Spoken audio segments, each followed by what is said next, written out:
The blood was the first thing Clara noticed. Not the figure standing in the doorway of the healer's cottage. Not the sheer width of his shoulders, or the black fur mantle draped across them like the pelt of something ancient and wild. Not the leather straps crossing his chest, worn and cracked from years of use, or the iron buckles still damp with rain. She noticed none of that first. She noticed the blood. It ran in a dark, steady line from somewhere beneath his left arm, tracing the ridge of his forearm before dripping from his fingers onto the stone floor of her cottage. Each drop landed with a quiet, deliberate sound, like a clock marking time, and Clara stood frozen at her work table with a half-crushed bundle of yarrow still in her fist. The man did not speak. He simply stood there, filling the doorframe so completely that the gray afternoon light behind him seemed to bend around his body. His dark braids were soaked through, pressed flat against his neck by the rain that still fell in cold sheets outside. His eyes, pale and sharp as winter ice, moved slowly around the small room, across the bundles of dried herbs hanging from the ceiling beams, across the rows of clay jars and wooden vials, across the low fire burning in the hearth, and finally, across her. Clara set the yarrow down. "Sit," she said. Her voice came out steadier than she felt. The man said nothing. He remained in the doorway for a moment longer, long enough that Clara wondered if he was deciding whether the word sit was something a man like him obeyed. Then, with the careful, controlled movement of someone who refused to show how much pain they were carrying, he stepped inside and lowered himself onto the stool beside her work table. The cottage felt smaller immediately. Clara moved without rushing. She crossed to the basin near the fire and poured water from the iron pot that had been warming since morning. She gathered linen strips from the shelf above the window, a small clay jar of pine resin salve, and the needle and thread she kept wrapped in oiled cloth on the highest shelf. Her hands worked from memory. They always did. "You need to remove the outer layer," she said, nodding toward his arm. He unclasped the leather chest harness with practiced efficiency and set it aside on the table with a sound that rattled her clay jars. Beneath it, his dark tunic was torn and soaked through on the left side. Clara brought the oil lamp closer and bent to look. The wound was deep. A long cut, not from a blade, she thought. The edges were ragged in a way that no sword or knife produced. Something with claws had opened him from his lower ribs nearly to the back of his shoulder. It had stopped bleeding only because the cold rain had helped close the surface, but the deeper tissue was still weeping steadily. Clara worked in silence. She cleaned the wound carefully with the warm water, removing grit and dried blood with a linen cloth. The man made no sound. Not when the cloth moved over the deepest part of the cut, not when she pressed the edges together to examine how far the damage went. His jaw was set. His pale eyes were fixed on the far wall. "This will need stitching," Clara said. "Then stitch it." His voice was low and rough, like gravel settling after a landslide. Clara threaded the needle without answering and began. She had stitched wounds before. Hunters from the village. Farmers who had met with misfortune from plows or axes or the hind legs of frightened horses. She had stitched her own palm once, 3 winters past, when a jar had shattered and sliced deep across her hand. She knew the work. She did not enjoy it, but she knew it. This was different. Not because the wound was particularly complex, though it was, but because with every careful pass of the needle, she was increasingly aware that the man beneath her hands was not simply a traveler who had stumbled off the forest road. There was something in the way he sat, the deliberate stillness, the absolute refusal to flinch. There were old scars beneath the new wound, pale, silvered lines crossing his ribs and shoulder, too many and too varied to belong to any ordinary life. She tied the last knot and cut the thread. "The pine resin will draw out any rot," she said, reaching for the clay jar. "Leave the linen on for 2 days. Don't get it wet again." She began pressing the salve gently along the line of stitches. The fire crackled, Rain struck the shuttered window in irregular bursts. The man's breathing was slow and even, though she suspected it took effort to keep it that way. "Where did you come from?" she asked. It was not entirely curiosity. It was also practical. If he had traveled far in this weather, infection would come faster. He didn't answer immediately. Then, the northern ridge. Clara paused for just a moment. The northern ridge was 3 hours on horseback in good weather. In this rain, on a horse, bleeding. She pressed that thought aside and kept her hands moving. "You should rest before you ride again," she said. "I won't be resting here." "I'm not offering you a bed," she replied evenly.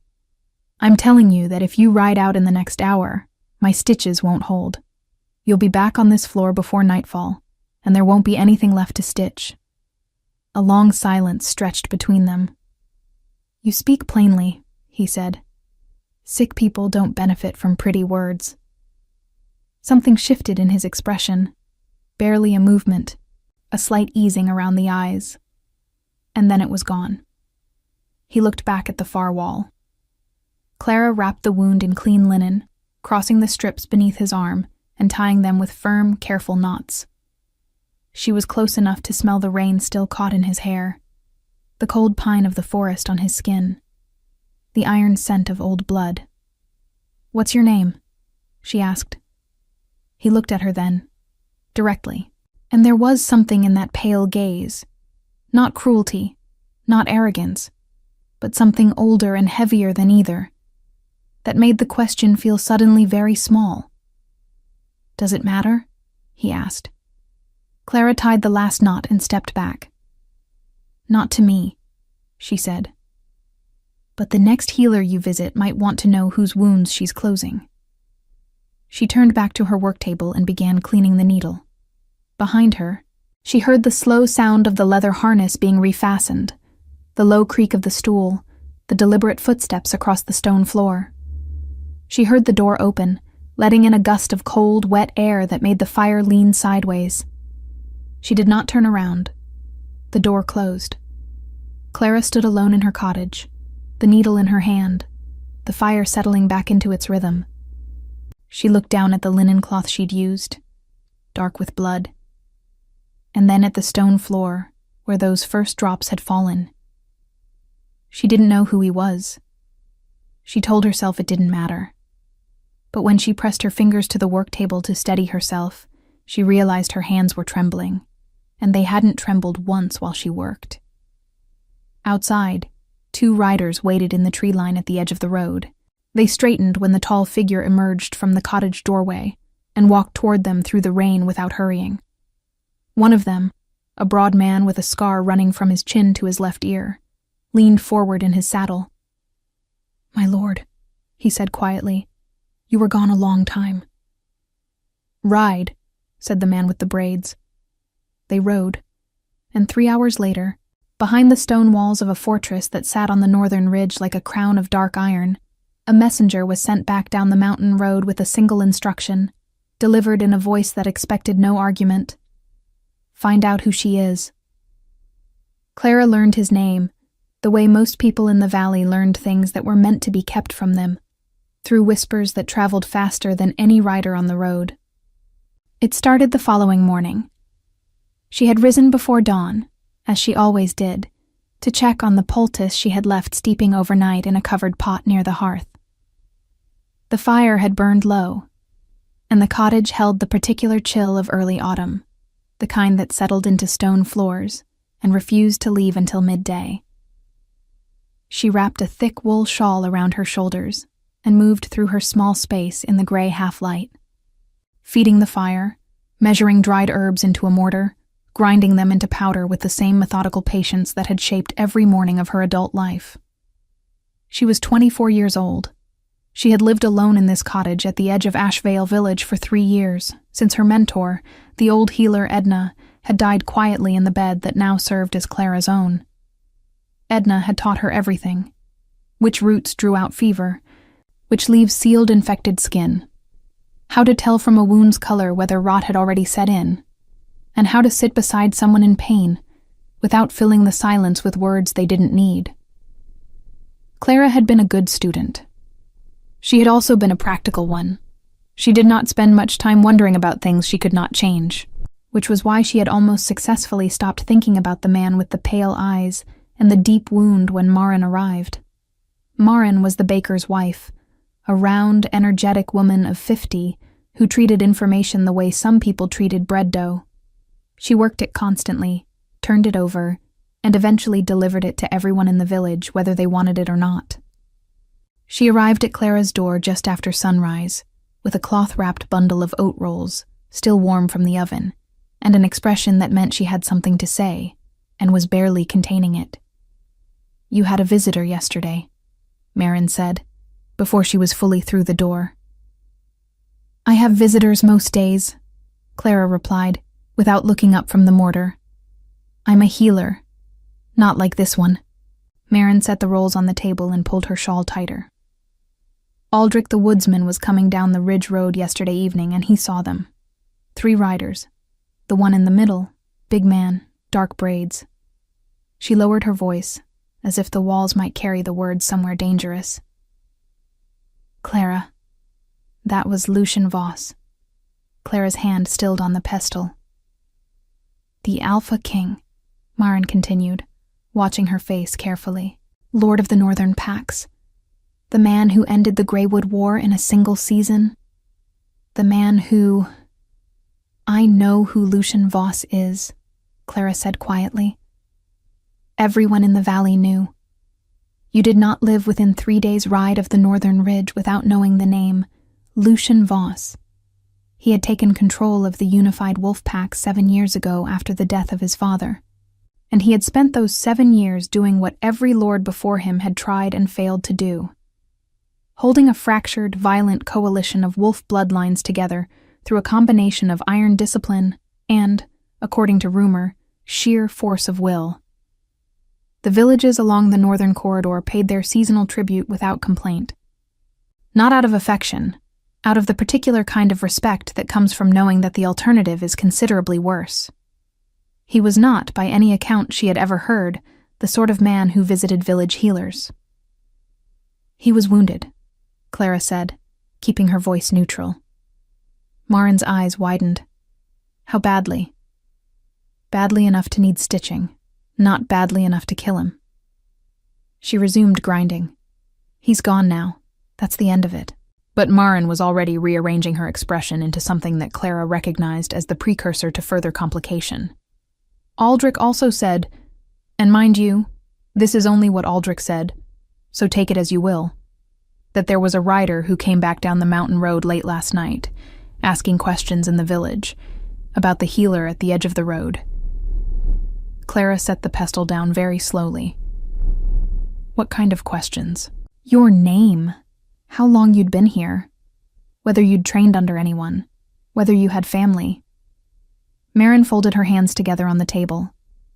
"Clara, why would the Alpha King send someone to ask questions about you?" Clara didn't answer immediately.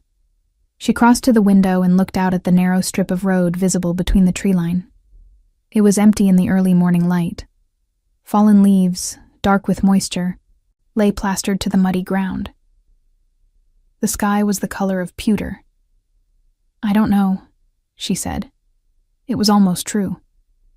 The answer came that same afternoon, in the form of 2 men on horseback, who stopped in front of her cottage with the deliberate, unhurried posture of people who had never in their lives needed to hurry because they needed anything. Clara was in the small garden behind the cottage, cutting back the last of the autumn sage before the frost took it, when she heard the horses on the road. She straightened and walked around to the front without rushing. The 2 men were dismounting. Both wore the dark leather and iron bucklework she recognized from the previous day. Pack soldiers, clearly. One of them, the broad man with the scar along his jaw, she recognized as having waited in the tree line while she worked. He held out a folded piece of dark parchment, sealed with black wax. "For the healer," he said.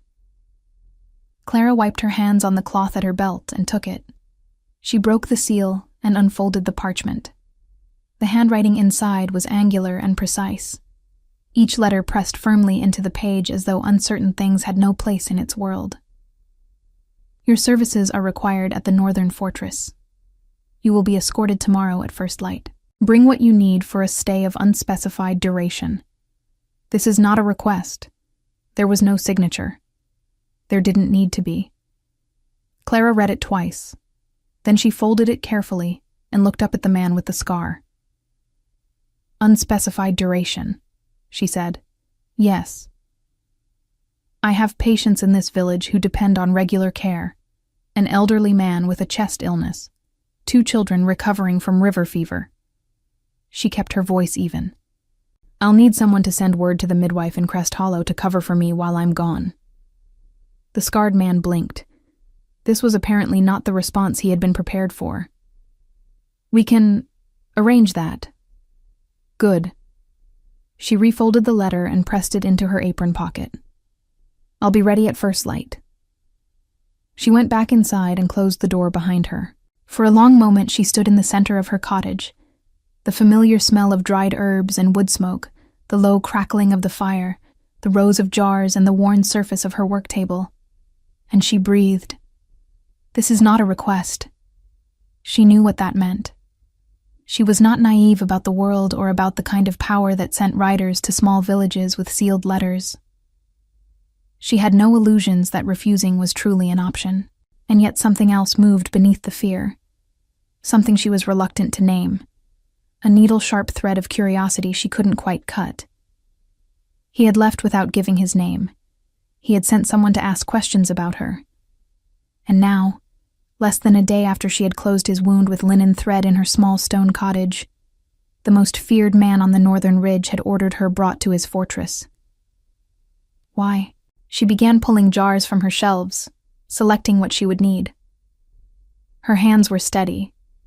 She had learned, from Edna, from years of sitting beside people in pain, that fear was not the enemy. Fear was simply information. What mattered was what you did while you felt it. She wrapped her instruments in oiled cloth. She packed the pine resin salve and a full supply of clean linen.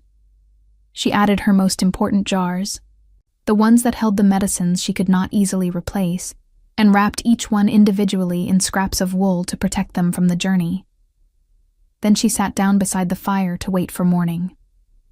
Outside, the 2 riders remained at the edge of the road in the gathering dark, patient as stones. And high above, on the northern ridge, behind walls of dark stone, a man sat in a chair with his left side wrapped in linen, staring at a map he was not reading, thinking about a woman who had told him to sit and meant it. The northern fortress had no name that anyone used warmly. Those who lived beneath its shadow called it the Ridge Hold, spoken in the same flat tone people used for words like winter and debt, things that simply existed, immovable and indifferent to your feelings about them. It sat at the crest of the mountain road, like something the rock itself had decided to become. Dark stone walls rising 30 feet from the cliff top, iron-braced gates wide enough for 4 horses abreast, watchtowers at every corner with fires burning even in daylight. The surrounding pines were old and enormous, and they leaned slightly away from the fortress walls as though they had learned, over centuries, to give it space. Clara saw it first through the gray morning mist as the horses crested the final ridge, and she understood immediately why people did not speak of it warmly. It was not built to be loved. It was built to last. She rode between the 2 escorts on a brown mare they had provided, a calm, steady animal that picked its way up the mountain road without complaint, which Clara appreciated. She had spent the journey in silence, watching the forest change around them as they climbed. The oak and ash of the valley giving way to pine and fir, the undergrowth thinning, the air growing sharper and colder until each breath carried the clean bite of altitude. By the time the gates appeared through the mist, her gray wool cloak was heavy with moisture, and her fingers, wrapped around the reins, had gone stiff with cold. The gates opened before they arrived. Someone had been watching. Inside the walls, the fortress was more alive than its exterior suggested. The main courtyard was wide and flagged with uneven stone, busy with the particular purposeful movement of a military household. Stable hands leading horses, soldiers crossing between buildings in pairs, servants moving with the quick head-down efficiency of people who had learned that being noticed was not always advantageous. The smell of the place was wood smoke and horse and leather, and beneath it all, the cold mineral scent of the mountain itself seeping up through the stone. Clara dismounted and handed the reins to a stable boy who appeared at her elbow without being summoned. She pulled her satchel from the saddlebag and settled it over her shoulder. The scarred soldier, she had learned during the ride that his name was Brennan, gestured toward the main building. This way. She followed him through a heavy oak door, into a corridor lit by iron sconces set into the stone walls at intervals. The corridor was long and cold, the floor worn smooth by years of boots. Shields and weapons hung on the walls. Not decoratively, she thought, but practically, the way a working man hangs his tools where he can reach them. Everything in this place seemed to exist for a reason. Nothing was ornamental. Brennan led her up a staircase and along a second corridor, before stopping at a door near the far end. He knocked once, not the tentative knock of someone seeking permission, but the firm knock of someone announcing an arrival. "The healer," he said through the door. A pause. Then, "Send her in." Brennan pushed the door open and stepped aside. Clara walked in. The room was large by the standards of the fortress, a working space more than a receiving room. A long oak table dominated the center, its surface buried under maps, sealed letters, and what appeared to be territorial records written in several different hands. Bookshelves lined one wall, their contents a mix of bound volumes and rolled parchment. A fire burned in a wide stone hearth. 2 candles on the table added their light to the gray daylight coming through the narrow windows, which looked out over the cliff top and, beyond it, nothing but sky and the distant suggestion of further mountains. Lucian Voss stood beside the window with his back to her, looking out. He was dressed differently than he had been in her cottage. A dark tunic with the sleeves pushed to his elbows, leather trousers, boots that reached his knees. No fur mantle, no harness. Without the armor of his traveling clothes, he looked, paradoxically, more dangerous, the way a blade looks more itself when stripped of its scabbard. His dark braids were dry now, pulled back from his face. The scar at his jaw, old, she thought, years old, caught the firelight. He turned when she entered. His pale eyes moved to her satchel first, then to her face, with the efficient assessment of someone who had spent years reading rooms and people quickly. "You came," he said. "Your letter made the alternative seem inadvisable," Clara replied. Something moved in his expression, not quite amusement, but adjacent to it. He crossed to the table and pulled a chair away from it, setting it to one side. Not an invitation for her to sit. He was clearing space. "The wound," he said, by way of explanation. "Show me what's happening." Clara set her satchel on the table and opened it. "Sit down and I'll look at it." He sat. She noted that this time he did it without the long pause. She unwrapped the linen carefully. The stitching had held. She felt a small, quiet satisfaction at that. And the skin around the wound was only mildly inflamed, which was better than she had feared given that he had apparently ridden 3 hours on horseback the day of the injury. "You rode yesterday," she said. It wasn't a question. "I had to." The stitches held, but only just. She pressed gently along the edge of the wound, checking for the heat and swelling that preceded rot. "You're fortunate. Another hour in the rain before reaching shelter and we would be having a different conversation. What conversation would that be? The one where I explain to your soldiers that I can't stop infection that's already in the bone." She kept her voice matter of fact. "Hold still." He held still. She cleaned the wound again, applied a fresh layer of pine resin salve, slightly warmer than the first application, drawing more efficiently now that the surface had begun to close, and began rewrapping it with clean linen. She worked methodically, aware of his eyes on the side of her face throughout, "You're not afraid," he said. Clara tied off the linen and smoothed the edge flat before answering. "I'm a healer. Fear makes hands unsteady. I can't afford unsteady hands. Most people who come into this room are afraid. Most people who come into this room are probably here for political reasons," she said. "I'm here for a wound." She stepped back and began repacking her satchel. "The inflammation is manageable. You need to rest the arm. No sword work, no riding for at least 4 more days. The stitches can come out in 10 days if the healing continues at this rate." 4 days, he repeated, as though the concept was faintly absurd. 4 days, she confirmed, without apology. He was quiet for a moment. She fastened the buckle on her satchel and was calculating the logistics of the return journey.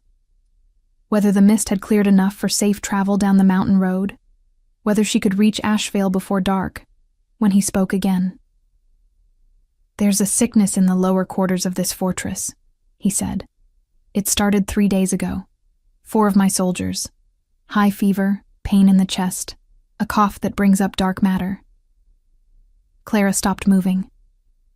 "The pack physician is away," Lucian continued. "He left for the eastern settlements before the sickness began.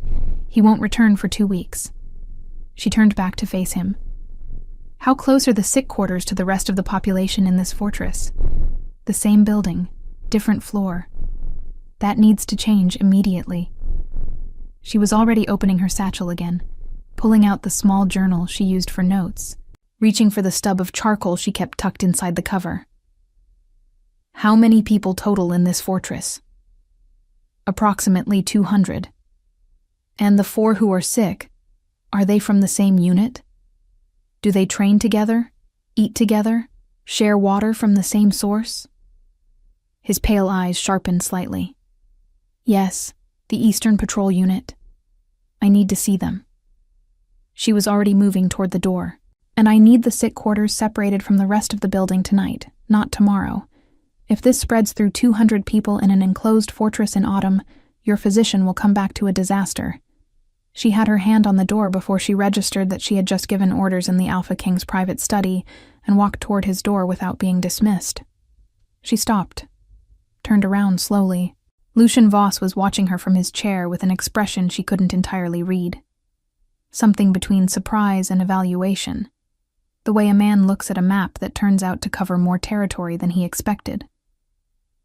"I apologize," Clara said carefully. "I should have—" "Brennan," Lucian said, raising his voice only slightly. The door opened immediately. Brennan appeared in the frame. "Take her to the eastern quarter," Lucian said. "Give her whatever she asks for." Brennan looked at Clara, then back at his lord, and nodded once. "Yes, my lord." Clara followed Brennan into the corridor.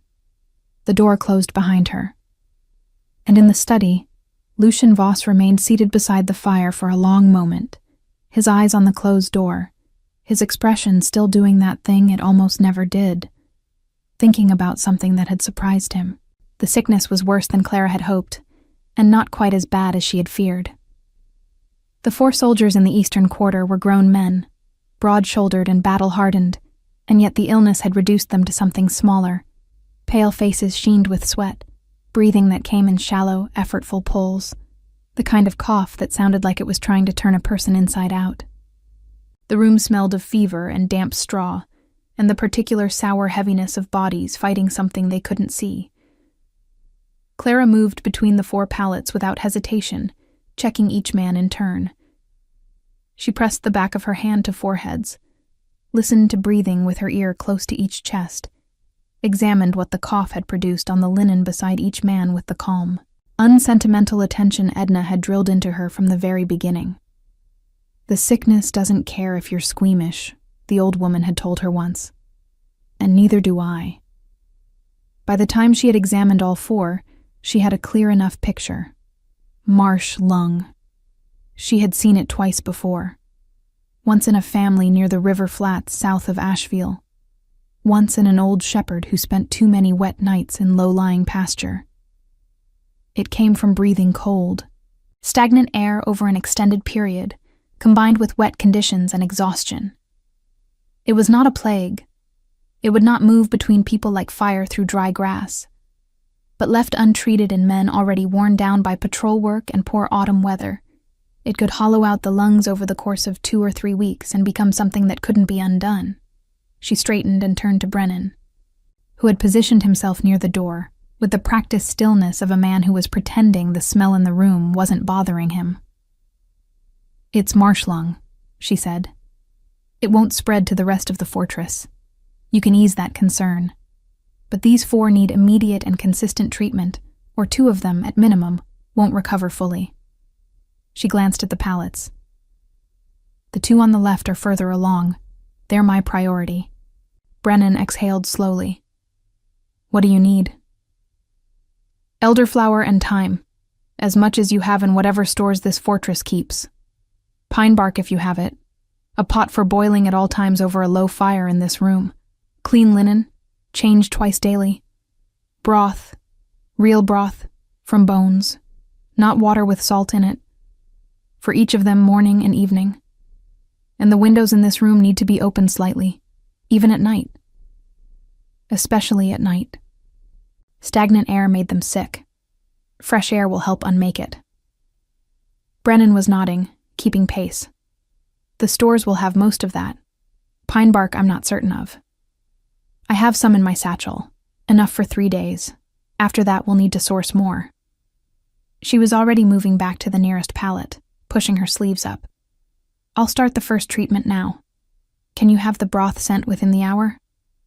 "Yes, and someone to help. Not a soldier. Someone who can sit with sick people without needing to do anything heroic. A kitchen worker, a stable hand, someone patient." Brennan almost smiled at that. Almost. "I know someone," he said, and left. Clara spent the next 3 hours in the eastern quarter without stopping.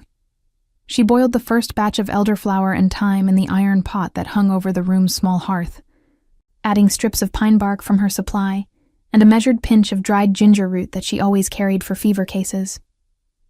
When the steam rose thick and fragrant, sharp green and medicinal, cutting through the heavy sickroom air, she positioned each man to breathe it in controlled intervals, covering their heads with linen to hold the vapor close. It was slow work, an unglamorous work, requiring patience and repetition, and she did it without complaint. The kitchen worker Brennan sent was a young woman named Dora, perhaps 17, with ink-dark hair and very serious eyes, who turned out to be exactly what Clara had asked for.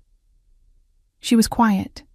She followed instructions without embellishment, and she had the useful quality of being able to sit beside a coughing, feverish man for an extended period, without looking like she wanted to be anywhere else. "You've done this before," Clara observed, during a brief pause while the pot refueled. "My mother was sick 2 winters ago," Dora said simply. "I sat with her." "Did she recover?" "Yes." "Good." Clara handed her a fresh linen strip. "Then you know that most of this is just time and attention. The medicines help, but mostly it's time." Dora nodded and went back to her work.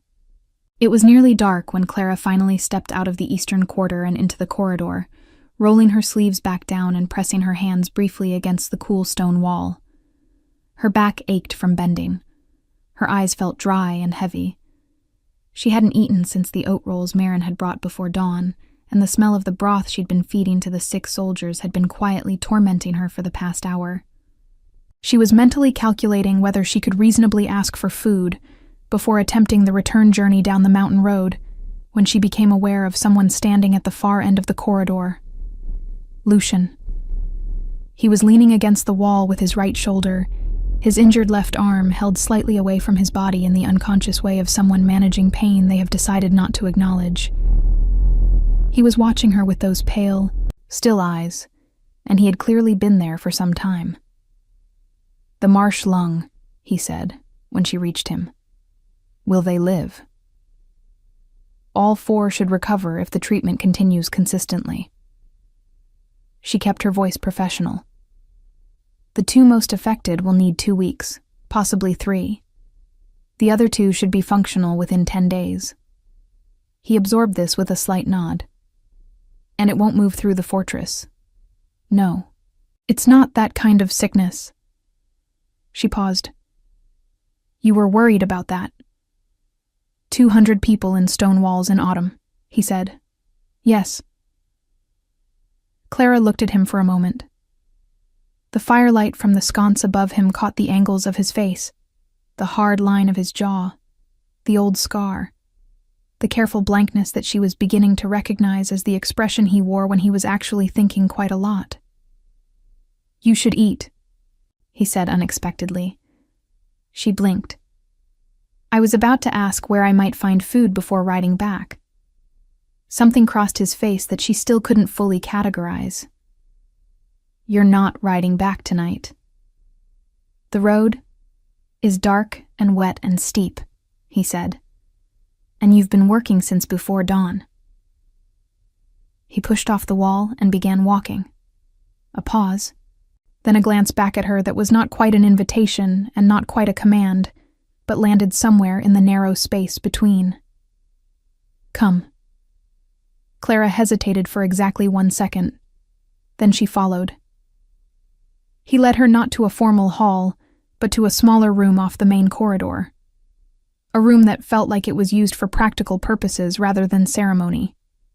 A table with 4 chairs, a fire already lit, a tray with bread and cheese and a pot of something that smelled of roasted vegetables and herbs.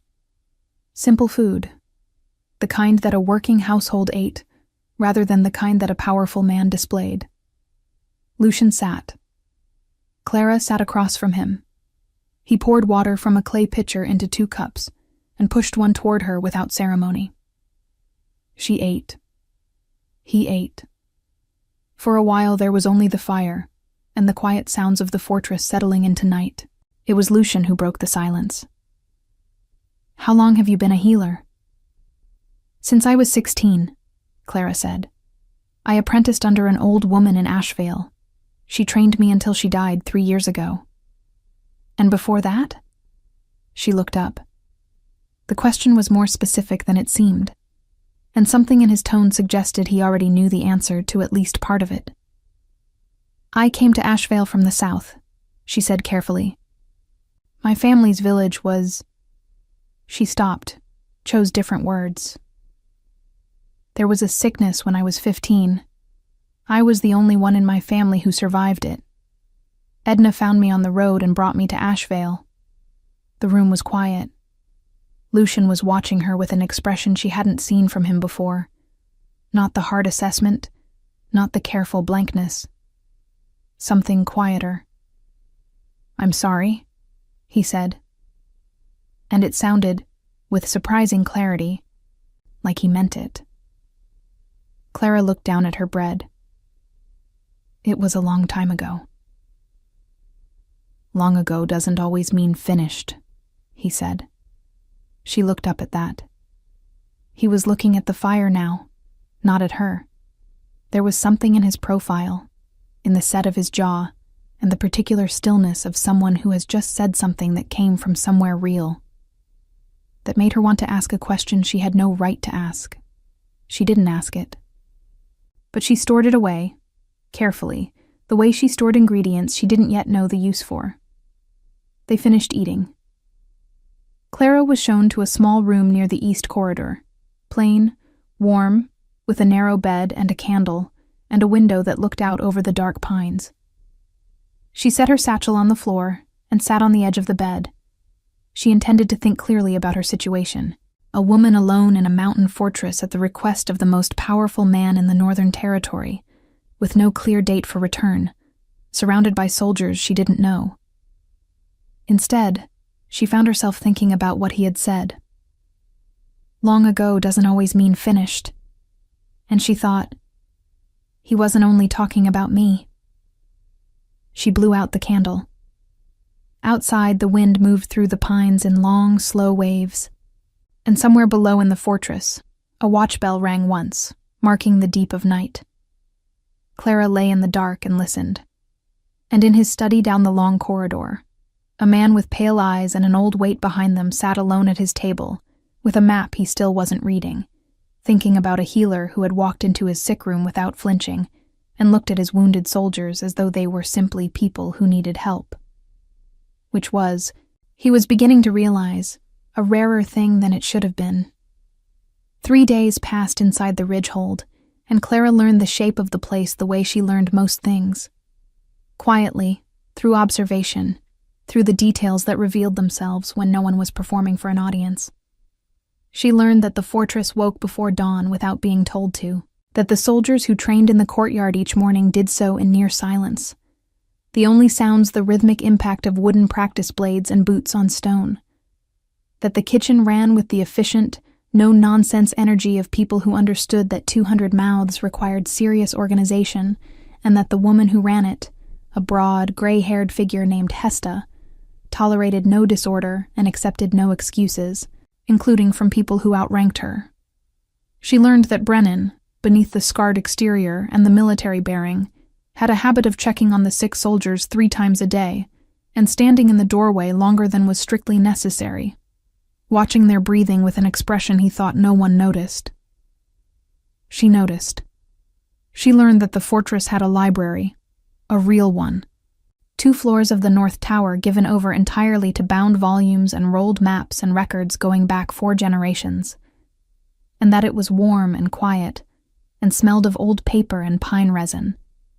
And that she was apparently welcome to use it because on the second morning she had found it by accident and settled into a window chair with a volume on northern medicinal plants, and no one had asked her to leave.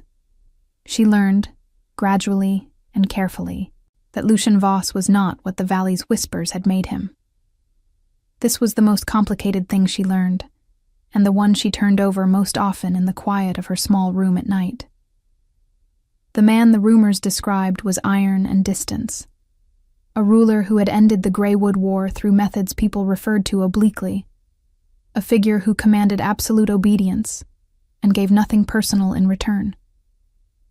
And there was truth in that portrait. She could see it in the way the soldiers moved around him, in the absolute absence of casual conversation when he entered a room, in the way every door in the fortress seemed to open before he reached it, as if the building itself had learned to anticipate him. But there were other things she saw that didn't fit the portrait. She saw him stop in the corridor outside the eastern quarter on the second morning, when he thought no one was watching, and speak quietly to Dora, not commanding, not dismissing, but asking a specific question about one of the 6 soldiers that could only have come from someone who had checked on them personally the night before. She saw the map room when Brennan showed her through on an errand, and noticed the territorial records on the far table marked in Lucien's own angular hand. Not just boundaries and resources, but detailed notes on water access and crop conditions in the villages under his protection. The notes of someone who was actually paying attention to the people who lived in his territory, not just the land they occupied. She saw him, on the 3rd evening, sitting alone in the library when she came to return her book. He didn't hear her immediately. He was bent over an open volume with a candle pulled close, his injured arm resting on the table. His expression, unguarded in the way faces only are when they believe themselves unobserved, carrying something that looked very much like exhaustion. Not physical, the other kind. She must have made a sound because he looked up. For a moment, neither of them said anything. "I came to return this," Clara said, holding up the plant volume. He nodded toward the shelf. She crossed the room, slid the book back into its place, and was almost at the door when he spoke. "The soldiers," he said. "Are they improving?" She turned. The 2 most affected turned a corner this afternoon. The fever broke in both of them within an hour of each other, which is unusual but not unheard of. The other 2 are nearly well. She paused. "Another week and they'll be fit for light duty." He exhaled, a small, controlled sound that nonetheless told her more than he probably intended. "Good." Clara looked at him for a moment. The candle between them made the shadows in the room shift and lean. Outside, the wind was moving through the pines again, a steady, low sound like the mountain breathing. "You were afraid you'd lose them," she said. It was not an accusation, just an observation. The kind she made when she was trying to understand something clearly. Lucian looked at her for a long moment. His expression moved through several things she couldn't entirely name, before settling into something quieter than his usual guardedness.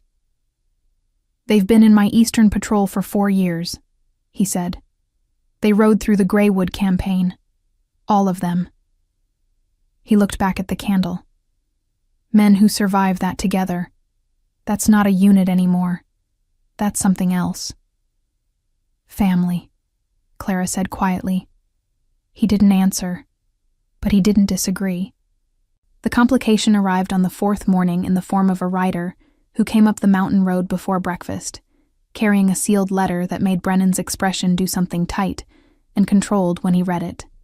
Clara was in the eastern quarter checking on her patients when Brennan appeared in the doorway. "My lord wants you," he said simply. She found Lucian in the map room, standing at the table with the letter open in his right hand. 2 other soldiers she hadn't seen before stood near the wall. Older men, senior by the look of them, with the specific gravity of people who had been carrying difficult information for several hours. "Close the door," Lucian said when she entered. She closed it. "There's a village," he said without preamble, "called Fenwick, 2 days south of here.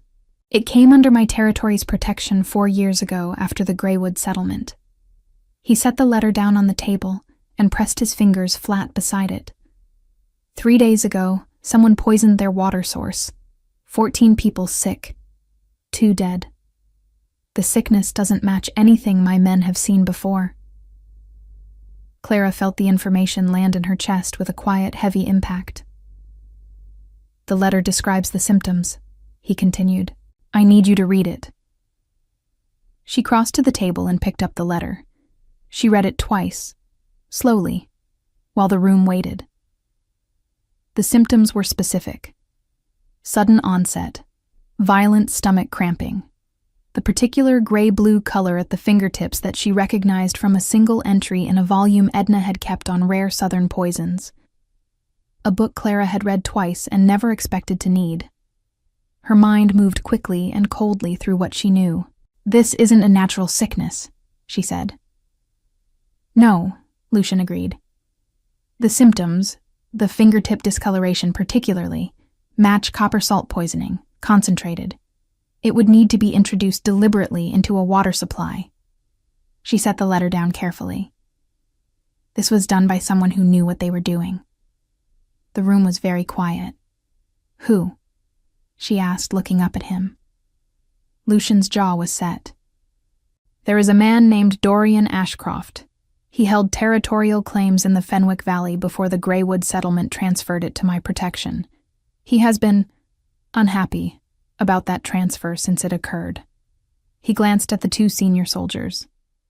"We received intelligence 2 weeks ago that he had been purchasing compounds from a southern merchant. We didn't move quickly enough on it. You need to send healers to Fenwick immediately," Clara said. "Copper salt poisoning is treatable if caught early enough. The 2 who died, if they died within the first day, the others may still have time. They need large quantities of clean water, raw egg white if you can get it there, and willow bark for the cramping. The most critical thing is stopping them from drinking any more from the contaminated source and flushing what's already in their bodies." She was already moving back to the door. "Where are you going?" Lucian asked. "To pack what I have." She stopped with her hand on the door. "I'm going to Fenwick." "That wasn't what I—" "2 people are already dead." She turned to face him fully. "And there are 12 more who might follow them if the person who arrives knows what copper salt poisoning looks like in its 3rd day. Do your senior healers know that?" Lucian looked at her. The 2 soldiers near the wall were very carefully not looking at either of them. "No," he said. "Then I'm going to Fenwick." She held his gaze. "Send soldiers if you need to. Send Brennan if it makes you feel better about the road. But I'm going." Another silence, longer this time. "Brennan," Lucian said. Brennan materialized from somewhere. He had a talent for that.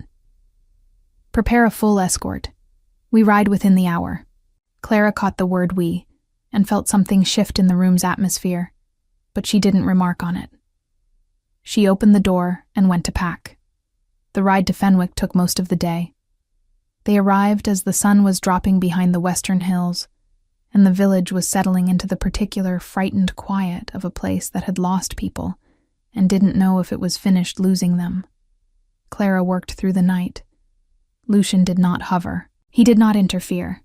He organized the soldiers into a perimeter, arranged for clean water to be brought from an upland spring 3 miles from the village, and handled with calm, absolute authority the logistics of keeping 200 frightened villagers orderly, while a healer moved between the sick with the focused efficiency of someone who had set aside everything except the work. By morning, 4 more of the sick had turned corners. 3 remained critical. By the second morning, all 12 were alive. Clara sat on a low stone wall at the edge of the village as the sun came up, her cloak wrapped around her, her hands folded in her lap. She was deeply tired in the way that follows sustained, concentrated effort. A tiredness that went all the way down to the bone and settled there. Not unpleasantly. She heard footsteps on the stone path and looked up. Lucian sat down on the wall beside her. Not close, but near enough that she was aware of his presence as a solid, quiet thing against the cold morning air. 12, he said. 12, she confirmed. He was quiet for a moment. Dorian Ashcroft has been taken into custody. His compound was found at his estate. A pause. He will answer for the 2 who died. Clara nodded. She looked out at the village, the small stone houses, the smoke beginning to rise from chimneys as morning fires were lit. A dog crossing the empty square with purposeful, oblivious energy. What happens to Fenwick now? She asked. It stays under my protection. His voice was flat and certain, with considerably more attention than it received before. She believed him. The sun climbed. The village woke around them slowly, cautiously, like something testing whether the ground was safe to walk on again. A woman emerged from the nearest house with a child on her hip. A small boy, perhaps 4 years old, who looked at the 2 strangers on the wall with the wide, unafraid curiosity of someone too young to have learned that certain people were supposed to be intimidating. The boy pointed at Lucian's braids. Lucian looked at the boy.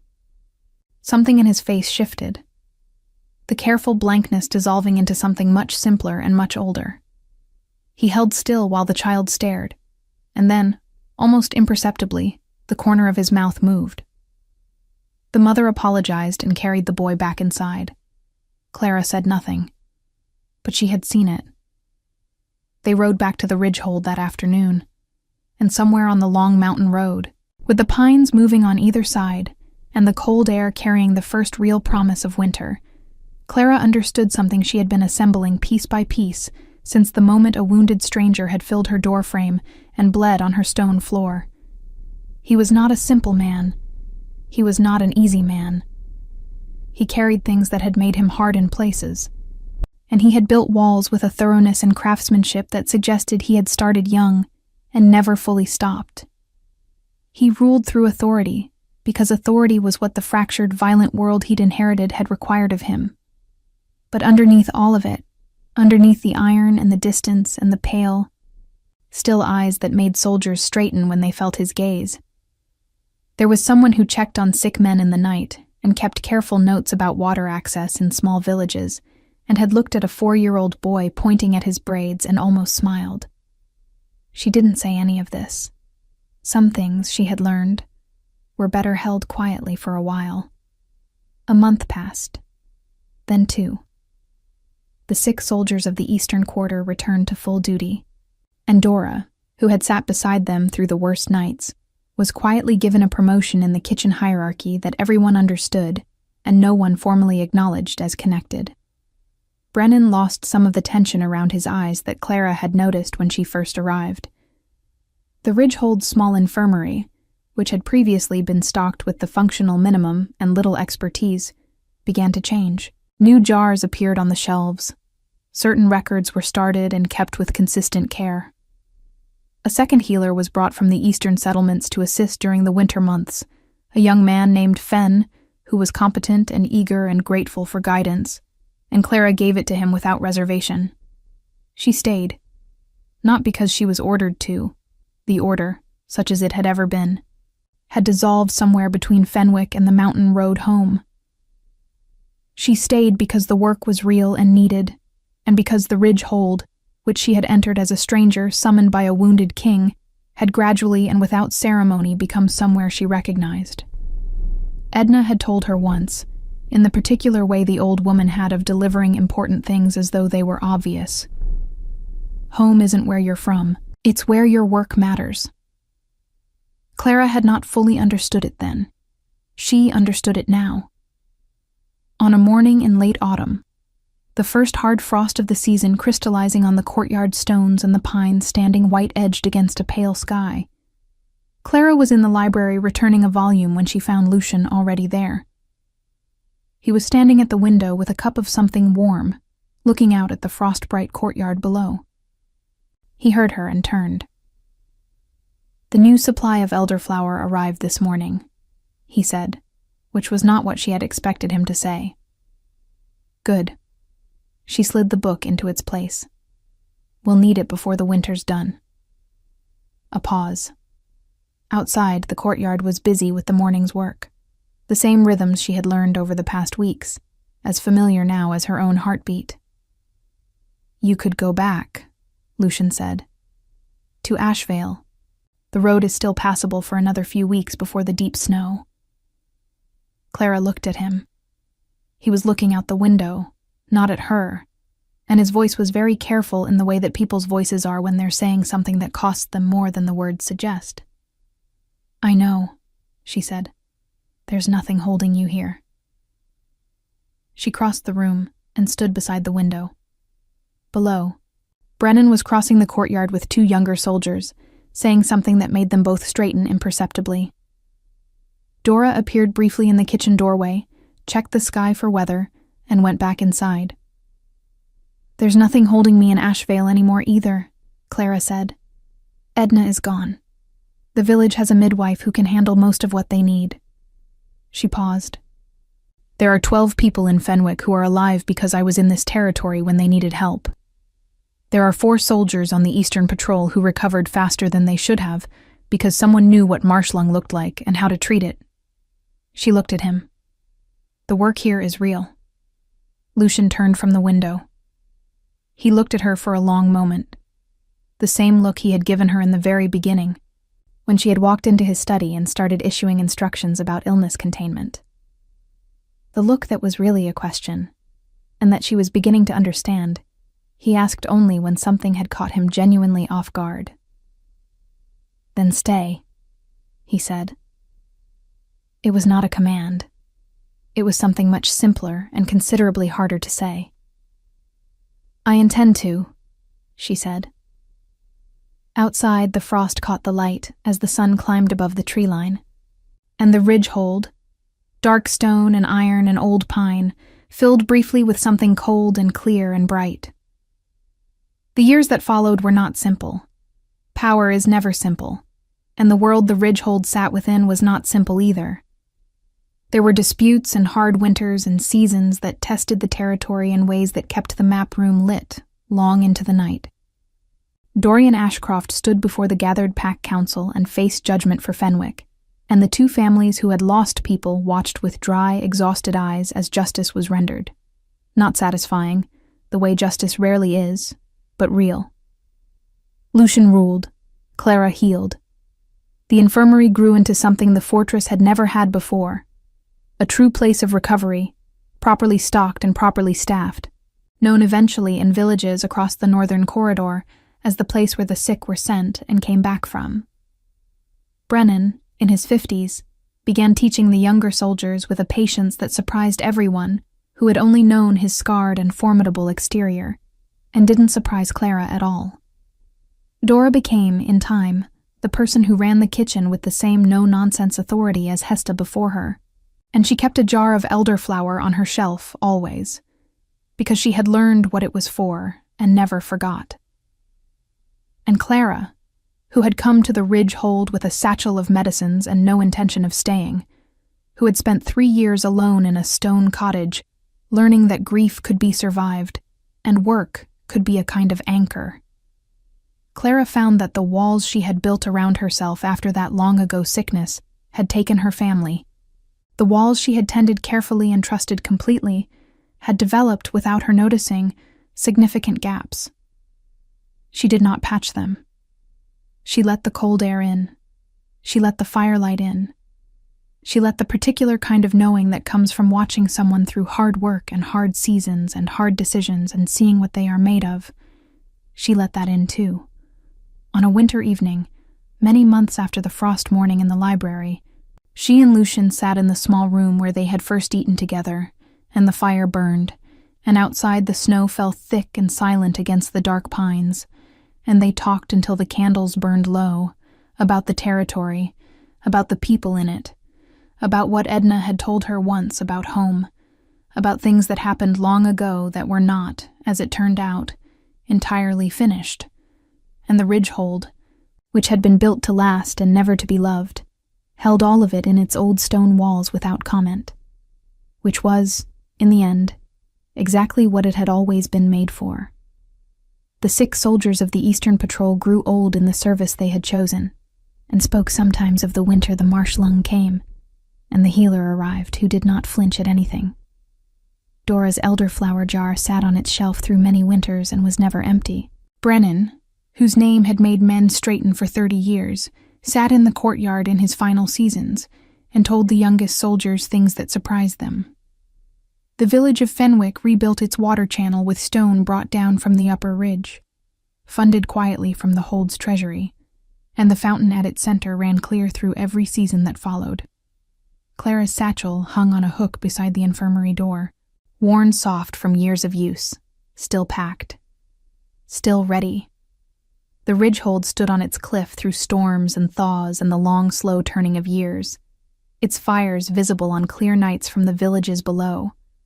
A fixed point in the darkness, a light that people in the valley learned, eventually, to find reassuring rather than forbidding. It had been built to endure. It did.